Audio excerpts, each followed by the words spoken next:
Kompas Bisnis kembali hadir, saudara. Jumlah kementerian atau lembaga di pemerintahan Prabowo Gibran diperkirakan bertambah. Anggaran belanja kementerian juga akhirnya bertambah, memakai pos dana darurat APBN.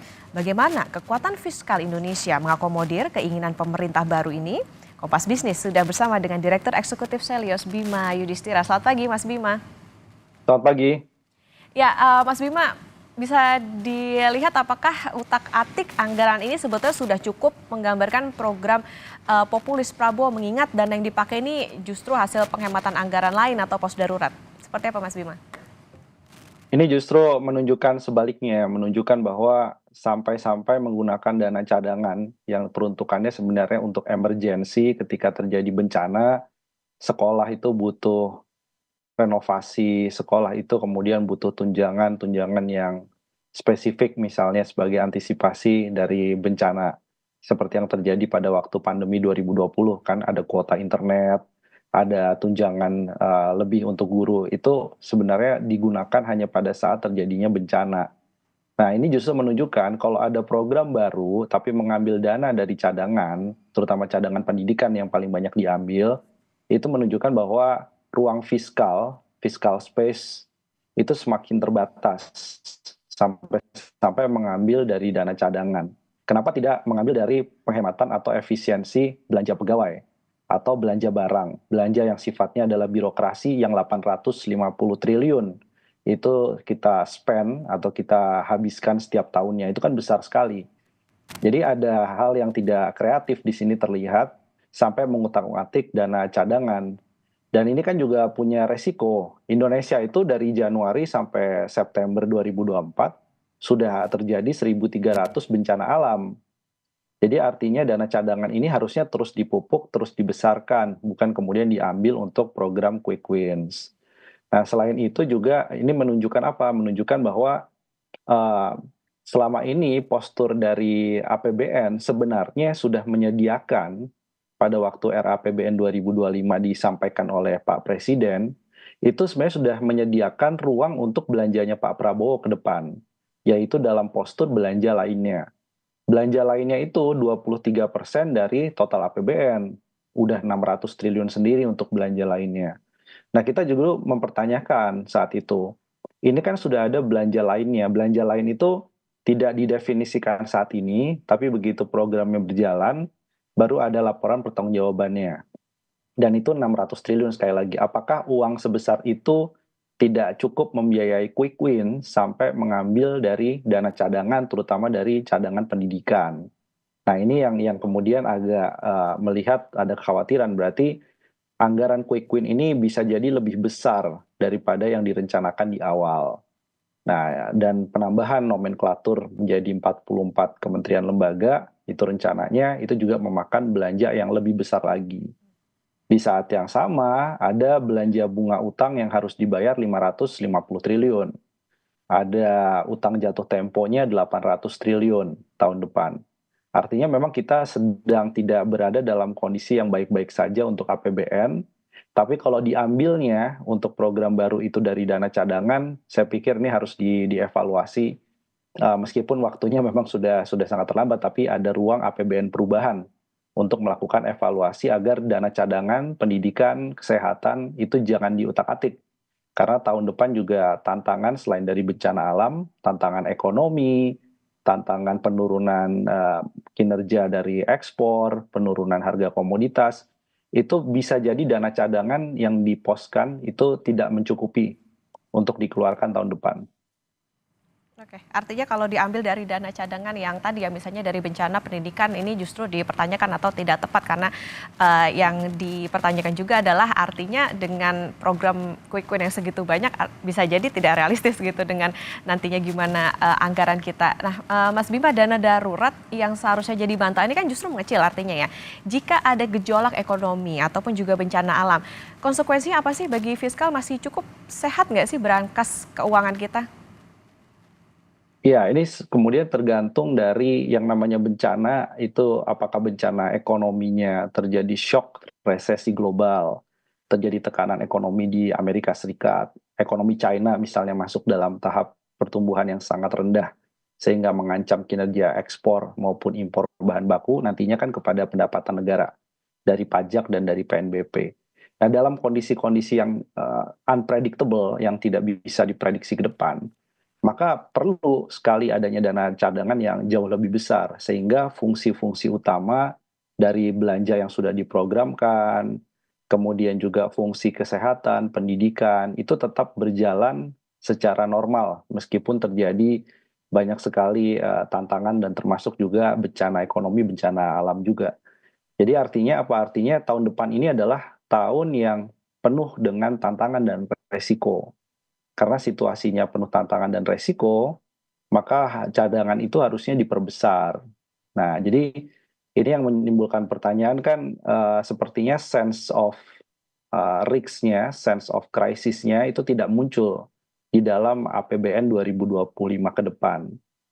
Sementara kan Presiden harus mendeliver program-program yang sifatnya populis untuk segera dijalankan di tahun pertama.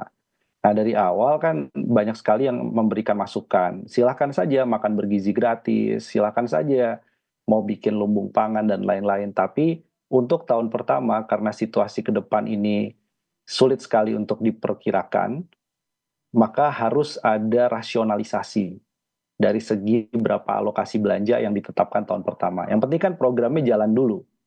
Makan bergizi gratis tuh 1 triliun rupiah dalam 1 tahun, yang penting jalan dulu kan mereka bisa klaim bahwa programnya sudah berjalan, yang penting untuk tahun pertama. Baru tahun kedua melihat situasi, rasio pajak, beban utang, beban belanja lainnya, silakan untuk dilakukan penambahan. Nah, ini kan kelihatannya tahun pertama program quick win ini memakan anggaran besar, padahal ini adalah program yang baru pertama kali dijalankan. Jadi ada resiko failure-nya atau resiko miss dari perencanaan awalnya juga cukup besar. Oke, yang jadi catatan adalah tidak hanya bencana alam tapi juga bisa jadi bencana ekonomi karena tadi ya tahun depan ini bisa jadi apa ya tahun yang penuh tantangan, makanya harusnya dana cadangannya ini besar begitu. Mas Bima, kalau dilihat dari keputusan yang diambil, apakah Kementerian Keuangan ini sebagai bendahara negara cukup permisif dengan permintaan anggaran untuk membiayai janji kampanye Prabowo? Iya, menjadi double permisif. Kenapa? Karena pada waktu nota keuangan RAPBN 2025 dirilis, itu kan sudah mengambil porsi dana pendidikan untuk makan bergizi gratis. Itu pertama.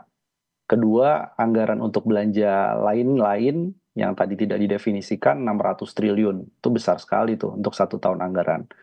Nah, baru yang kemudian ini ternyata pada waktu pembahasan dengan DPR, ada utak-atik soal masalah dana cadangan. Satu lagi tambahannya adalah rencana untuk perubahan mandatory spending belanja pendidikan yang sebelumnya dikaitkan dengan total belanja mau diubah menjadi dengan total pendapatan atau penerimaan negara.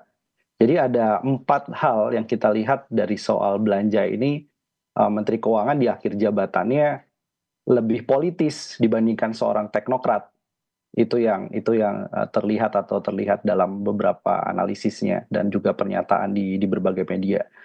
Sehingga kita juga bisa lihat bahwa akhir tahun harusnya kan Ibu Sri Mulyani di last minute dia akan bilang bahwa deliver yang paling smooth atau transisi yang paling lancar ke pemerintahan selanjutnya adalah menyediakan ruang fiskal tanpa mengganggu kondisi APBN yang ada sekarang dan memberitakan berbagai resiko-resiko ekonomi, resiko-resiko terkait dengan geopolitik yang akan berdampak pada postur APBN tahun berikutnya. Nah, terserah nanti presiden berikutnya mau menggunakan APBN perubahan, dan itu diperbolehkan juga oleh konstitusi untuk menggunakan APBN perubahan, entah bulan Februari setelah menjabat atau bulan Maret 2025. Itu terserah pada Menteri Keuangan selanjutnya. Nah, ternyata kalau dilihat dari 4 faktor yang membuat menjadi permisif tadi, itu akhirnya terlihat bahwa sebenarnya transisinya juga terlalu menganak-emaskan kelancaran pemerintahan Prabowo begitu ya, dibandingkan kemudian kredibilitas sebagai seorang teknokratis di akhir masa jabatan Menteri Keuangan. Oke, sangat permisif padahal di satu sisi sebetulnya di pemerintahan Presiden Jokowi juga masih ada beberapa PR yang harus diselesaikan dan juga nanti bisa saja dibawa ke pemerintahan berikutnya. Mas Bima, berikutnya dari semua postur anggaran dan jumlah kementerian, apakah ini berdampak positif sebetulnya bagi pertumbuhan ekonomi? Kalau iya, apakah berada di jalur yang tepat untuk targetnya pertumbuhannya 8%? Negara yang semakin menuju pada fase pendapatan per kapita yang tinggi, menuju pada fase trajektori menjadi negara maju, adalah negara yang mempraktekkan lean birokrasi. Jadi birokrasinya itu lebih ramping, lebih efektif, tapi belanja modalnya untuk pembangunan infrastrukturnya berkualitas. Belanja untuk risetnya itu didorong. Tapi jumlah personil dan jumlah birokrasinya itu semakin ramping. Pelaku usaha juga menginginkan itu. Jadi menginginkan agar birokrasi itu tidak terlalu ruwet koordinasinya dengan berbagai banyak kementerian lembaga di sana yang punya peran kemudian yang saling tumpang tindih. Nah, kalau dikaitkan dengan rencana 44 nomenklatur kementerian lembaga, ini bukan persoalan hanya pada boleh atau tidaknya, tetapi ya ada konsekuensinya. Biayanya dari mana? Kalau biayanya kemudian dengan penerbitan utang baru, bunga utangnya akan semakin meningkat.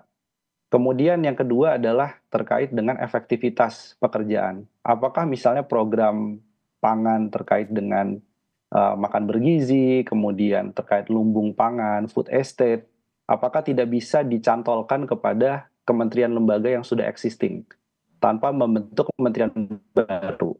Nah, itu jadi pertanyaan. Jadi alih-alih melakukan efisiensi untuk belanja birokrasi sehingga uang lebih banyak untuk disalurkan ke sektor usaha swasta, masyarakat, UMKM. Tapi yang terjadi sekarang ini adalah likuiditas dari publik itu seolah membiayai belanja birokrasi melalui penarikan pajak. Nah, ini yang dalam ekonomi disebut sebagai crowding out effect. Jadi uang yang harusnya berputar di masyarakat, uang yang harusnya berputar di perbankan untuk pembiayaan kredit, akhirnya karena belanjanya besar, membutuhkan pembiayaan, uangnya menjadi parkir di surat utang pemerintah. Dan kalau ini terus berlanjut, maka ada kekhawatiran menjadi overhang.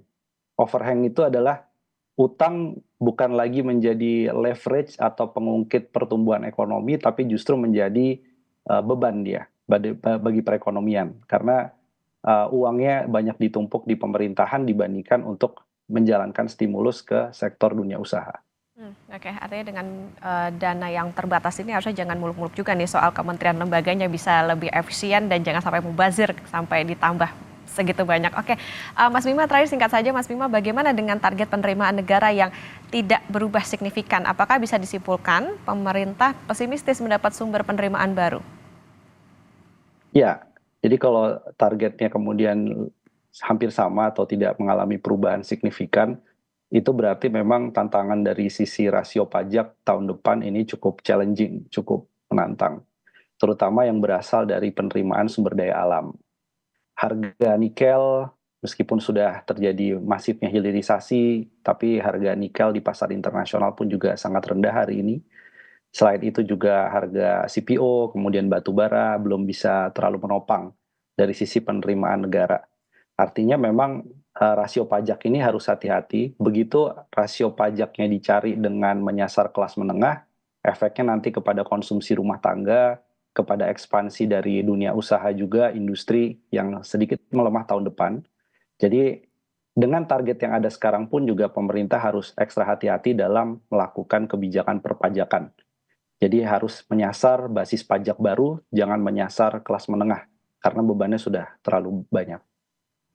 Oke, berarti memang lagi-lagi harus realistis, evaluasi juga harus diutamakan, dipertimbangkan soal tadi bagaimana untuk menjalankan program-program quick win, karena tadi dananya sebetulnya juga ada tapi terbatas sampai memakan cadangan, ada pendidikan, bencana, padahal seharusnya bencana itu yang perlu diperhatikan, tidak hanya bencana alam tapi juga bencana ekonomi, ini yang harus jadi pertimbangan di pemerintahan berikutnya. Terima kasih Direktur Eksekutif Selyos Mas Bima Yudhistira sudah bersama di Kompas Bisnis, sehat selalu Mas. Sama-sama.